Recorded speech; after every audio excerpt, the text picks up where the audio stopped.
Pria ini mengalami keracunan makanan usai menyantap makanan. Nah, ia pun mengalami gejala sakit perut yang sangat luar biasa. Apa itu keracunan makanan? Dan dampak keracunan makanan ini sangat mengerikan loh. Terlebih lagi sudah banyak sekali kasus keracunan makanan yang pernah terjadi di Indonesia, yang tentunya kita harus waspada. Jangan sampai kita itu jadi korbannya. Ini dia, keracunan makanan yang bikin kita celaka.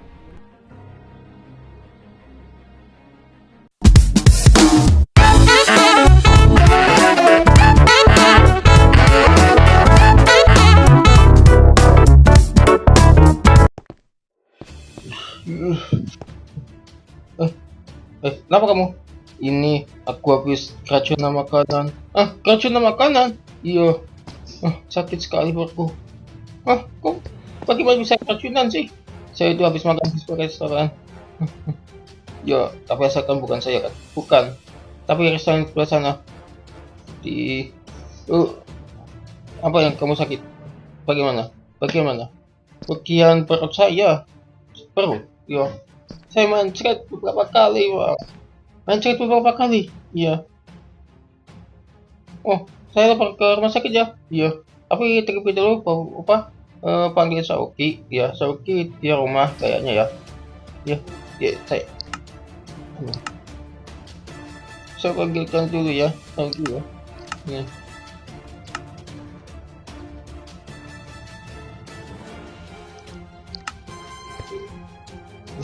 Halo, assalamualaikum. Waalaikumsalam. Kenapa? Ini bang, Sauki, aku keracunan makanan. Kok bisa? Nggak tahu bang. Saya habis makan di restorannya yang apa itu nasi padang. Restoran nasi padang. Iya. Saya malah keracunan. Oh ya, saya sakit perut bang. Beberapa kali mancet bang. Beberapa kali mancet. Iya. Aku akan bawa kamu ke rumah sakit. Kamu tenang aja ya. Ya. Saya hubungi. Oke, tutup ya. Ya, saya akan dibawa ke rumah sakit besok. Ya.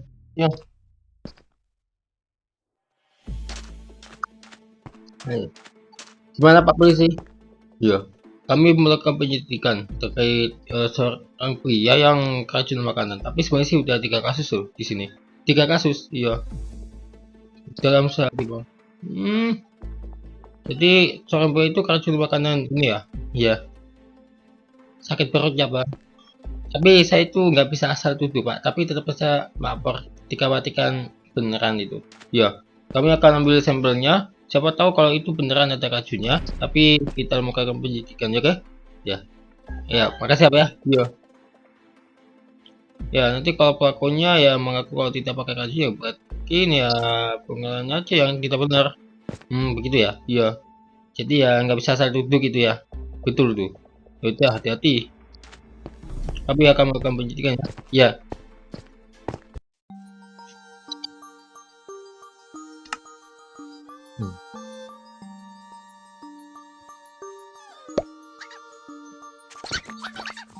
Wih, kasih ayam.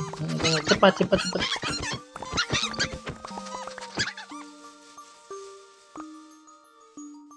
Nih.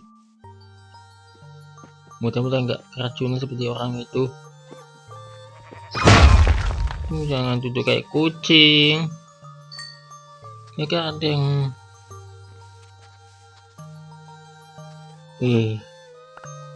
kucing.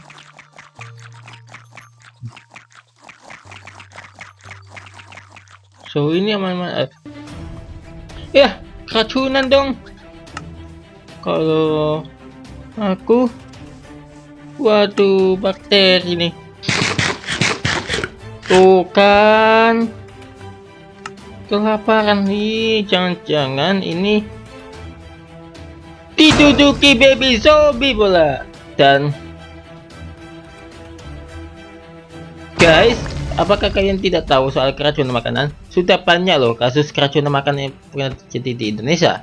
Tapi tentunya keracunan makanan ini berbahaya. Dan inilah fakta dasar keracunan makanan. Keracunan makanan adalah kondisi yang ditandai dengan munculnya mual, muntah, ataupun diare setelah mengkonsumsi makanan yang telah terkontaminasi. Kontaminasi tersebut dapat disebabkan oleh kuman atau racun yang masuk ke dalam makanan. Tentu, gejala keracunan makanan dapat terlihat setelah beberapa menit, jam, atau hari setelah mengonsumsi makanan yang terkontaminasi. Kecepatannya tergantung dari jenis makanan dan penyebabnya lah. Umumnya, keracunan makanan bukanlah kondisi yang serius dan dapat sembuh dengan sendirinya. Namun kondisi ini terkadang juga dapat membahayakan dan membutuhkan penanganan khusus oleh dokter.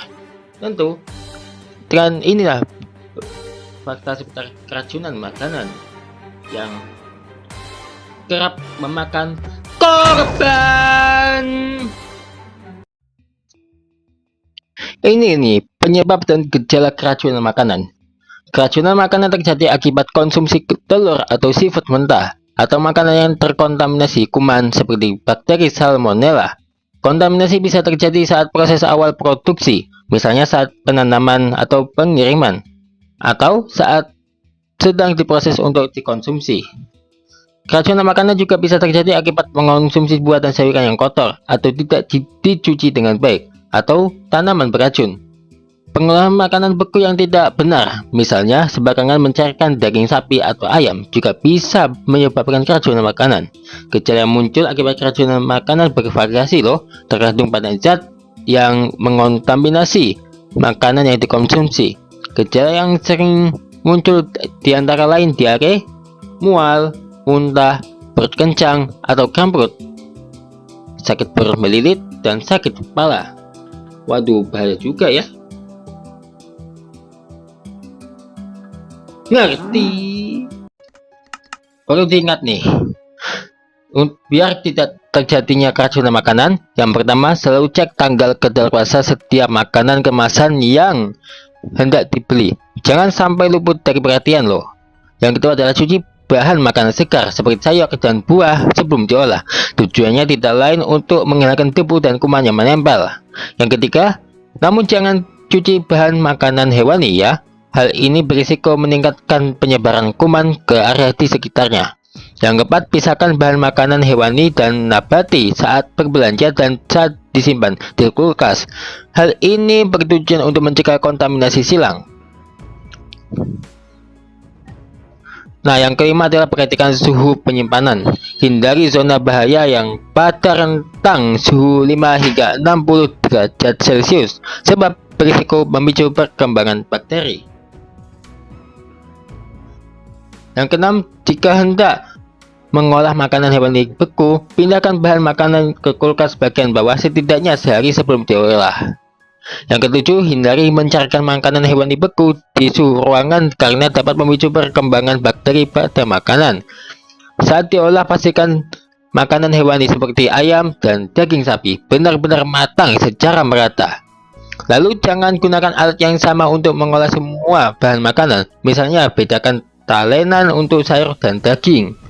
Terakhir, selalu perhatikan higienitas pribadi dan sanitasi lingkungan, salah satunya dengan mencuci tangan sebelum mengolah makanan. Ingat ya. Selain keracunan makanan, kalau yang satu ini lebih diwaspadai lagi loh. Ya, pasalnya bocah laki-laki asal Jember, Jawa Timur dipenuhi cacing loh. Ya, di balik tubuh mungilnya tersembunyi kenyataan mengerikan. Seorang bocah laki-laki berusia 3 tahun di Jember harus menjalani operasi setelah diketahui ususnya dipenuhi cacing gelang atau Archaris lumbricoides. Perutnya membesar. Ia tidak bisa buang air besar selama seminggu, hingga akhirnya muntah dan mengeluarkan cacing dari mulutnya. Nah, menurut Nyoman, keputusan operasi diambil setelah tim medis melihat gejala yang semakin mengganggu fungsi pencernaan dan pernafasan. Saat operasi dilakukan, dokter menemukan lubang usus bocah tersebut dipenuhi cacing. Ia menambahkan, infeksi terjadi akibat kebiasaan tidak mencuci tangan sebelum makan. Nah, yang mengejutkan, itu cacingnya itu jumlahnya cukup banyak loh, bahkan sampai 3 toples. Tuh, ngeri banget deh. Kok bisa-bisanya nggak cuci tangan dulu ya sebelum makan? Waduh, ini sih paling racun ya namanya daripada hal-hal yang lainnya. Jadi ini menjadi pelajaran untuk kita selalu cuci tangan ya sebelum makan. Jangan sampai dialami oleh bocah 3 tahun di Jember, Jawa Timur itu ya. Jadi waspada untuk kita jangan sampai teledor saat memilih makanan, karena barangkali makanan kadaluarsa atau makanan beracun bisa saja membuat kita celaka.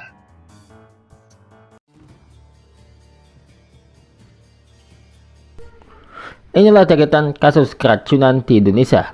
Ratusan warga di Desa Karangturi, Kecamatan Gantiwarno, Kabupaten Klaten, Jawa Tengah mengalami keracunan massal pada Senin 14 April lalu. Kejadian keracunan baru diketahui saat beberapa orang mulai mengalami gejala muntah, mual, dan pusing yang terjadi pada beberapa orang. Naas, satu orang meninggal akibat insiden tersebut. Awal mula terjadinya keracunan massal ini terjadi setelah warga menghadiri acara halal bihalal yang diselenggarakan di RT 013 RW 004 Tugu Bendungan Sabtu 12 April lalu.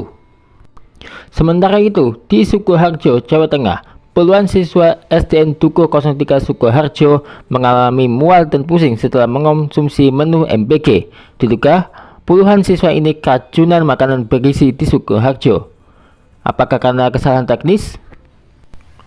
Sementara itu, kasus 50 warga di kota Tomohon, Sulawesi Utara keracunan usai menyantap makanan di pesta pernikahan. Beberapa sampel makanan kini dicek kandungannya di laboratorium. Disebutkan insiden itu terjadi di Kelurahan Matani 1, Kecamatan Tomohon Tengah, Tomohon, Rabu 5 Maret lalu. Peristiwa itu terjadi setelah warga makan hidangan pesta pernikahan.